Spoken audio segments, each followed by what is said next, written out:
রূহ জগৎ কোথায় অবস্থিত?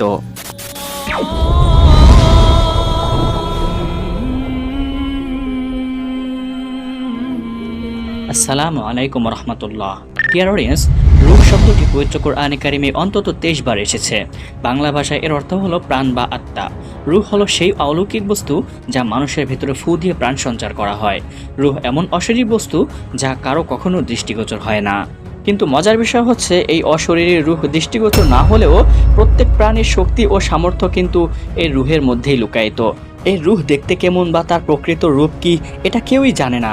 কিন্তু আমাদের দেহের জন্য এই রূহ বা আত্মা অনেক ইম্পর্ট্যান্ট। রূহের অবস্থান ক্ষেত্র হচ্ছে আমাদের এই দেহ। যখন দেহ থেকে রূহ বিচ্ছিন্ন হয়ে যায়, তখন দেহ থেকে প্রাণও চলে যায়। রূহ মূলত একটি সৃষ্ট বস্তু, তবে দেহের মৃত্যুর কারণে রূহ কখনো মৃত্যুবরণ করে না। রূহ সম্পর্কে একটি আশ্চর্যময় তথ্য হচ্ছে, রূহগুলো সেনাবাহিনীর মতো এক জায়গায় সমাবেত ছিল। মানব সৃষ্টির সূচনা ও শুরুলগ্ন থেকে রূহগুলো পরস্পর একত্র।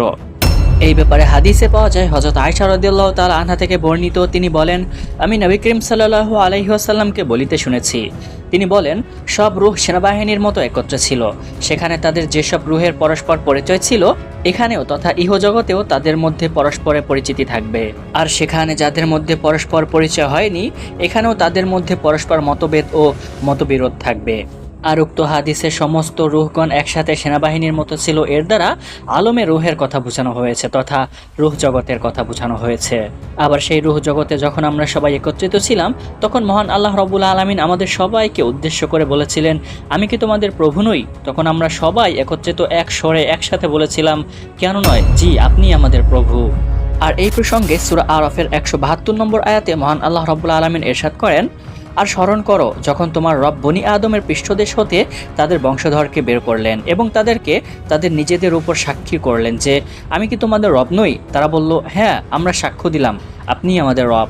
আর এটা এজন্য করা হয়েছে যাতে কিয়ামতের দিন তোমরা বলতে না পারো যে নিশ্চয়ই আমরা এই বিষয়ে অনবহিত ছিলাম। ডিয়ার অডিয়েন্স, এবার তো আপনারা একটি প্রশ্ন নিশ্চয়ই করে থাকবেন, অর্থাৎ এই আলমের রূহ তথা রূহ জগতের ভিতরে এত কিছু হয়েছে, কিন্তু এই রূহ জগৎটা কোথায়? এটি কোথায় অবস্থিত? সেই রূহ জগৎটি দেখতেই বা কেমন ছিল? যে রূহটি মানুষের শরীর থেকে বের হওয়ার পরই সে মারা যায়, তার সমস্ত শক্তি ক্ষমতা সবকিছু নিঃশেষ হয়ে যায়। আবার রূহটি যেই দেহতে সঞ্চারণ হয়েছিল, সেই দেহটি মারা গেলেও রূহ নাকি মরে না। এটা কিভাবে সম্ভব? দেহ মারা গেলে তো রূহটাও মরে যাওয়ার কথা ছিল, আর দেহটা যখন মরেও যায়, তখন রূহটাই বা কিয়ামত পর্যন্ত কোথায় থাকে?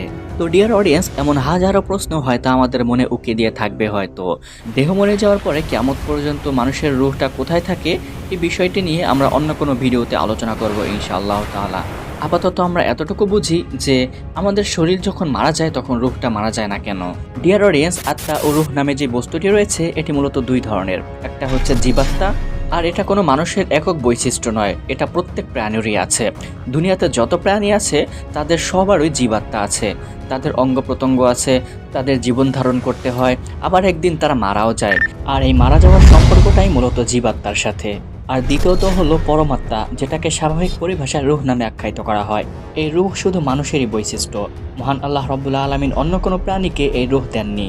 একমাত্র এই রূহ বিষয়টি মহান আল্লাহ রাব্বুল আলামিনের আহকামাতকে বরদাস্ত করতে পারে। তাই যাদের রূহ নেই, তাদেরকে মহান আল্লাহ রাব্বুল আলামিন কোনো আহকামাতও দেননি।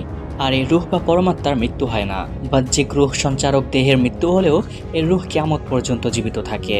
আর আলমে আরওয়াহ বা রূহ জগৎ কেমন ছিল বা এটা কোথায় অবস্থিত, এই সম্পর্কে হাদিসে বা পবিত্র কোরআনে কারিমে স্পষ্ট ভাষায় বর্ণনা নেই।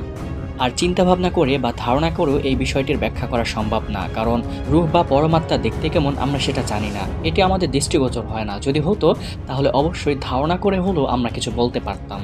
এই রূহ জগৎ কেমন, এই রূহ জগৎ কোথায় অবস্থিত, এর হাকিকত তো মহান আল্লাহ রাব্বুল আলামিনই ভালো জানেন। বাদবাকি এতটুকু স্পষ্ট যে আমরা সেই রূহ জগতে মহান আল্লাহ রাব্বুল আলামিনকে সাক্ষ্য তথা ওয়াদা করেছিলাম যে তিনিই আমাদের রব, যেমনটি পবিত্র কোরআনে কারিমে এসেছে। ডিয়ার অডিয়েন্স, আরেকটি বিষয়, রূহ জগৎ কোথায় অবস্থিত বা রূহ কোথায় ছিল, এই বিষয়টি না জানা গেলেও মৃত্যুর পরে রূহ কোথায় যায়, এই ব্যাপারে অনেক রকম মতামত রয়েছে। ডিয়ার অডিয়েন্স, আরেকটি বিষয় দ্রষ্টব্য। আমরা অনেকেই হয়তো বলতে পারি যে মহান আল্লাহ রাব্বুল আলামিন আমাদের এই বিষয়টি জানাননি কেন? আসলে দুনিয়াতে এমন অনেক বিষয় রয়েছে যেগুলো রুবুবিয়তের খুসুসিয়ত, অর্থাৎ মহান আল্লাহ রাব্বুল আলামিনের বৈশিষ্ট্য। আর বান্দা যদি সেগুলো নিয়ে খোঁটাখুটি করে তাহলেও সেগুলো আয়ত্ত করতে পারবে না, কারণ বান্দার আয়ত্ত বা যে ক্যাপচার ক্ষমতা রয়েছে সেটি অতি স্বল্প। তাই আমাদের উচিত যতটুকু জানি বা যতটুকু বুঝতে পারি ততটুকুর উপরেই ক্ষান্ত থাকা। মহান আল্লাহ রাব্বুল আলামিন আমাদের সবাইকে সঠিক বিষয়গুলো জেনে এবং মেনে আমল করার তৌফিক দান করেন। তো প্রিয় দর্শক দেন ভিউয়ার্স অ্যান্ড অডিয়েন্স, ভিডিওটি যদি ভালো লেগে থাকে তাহলে অবশ্যই সাবস্ক্রাইব করে বেল আইকনটি ক্লিক করে রাখবেন পরবর্তী ভিডিও নোটিফিকেশন পাওয়ার জন্য। আর যদি পূর্ব থেকে সাবস্ক্রাইব করা থাকে তাহলে অসংখ্য ধন্যবাদ দেন। জাযাকুমুল্লাহ। নেক্সট টাইম আপনাদের সাথে আবার দেখা হবে। ধন্যবাদ। আসসালামু আলাইকুম রহমতুল্লাহ।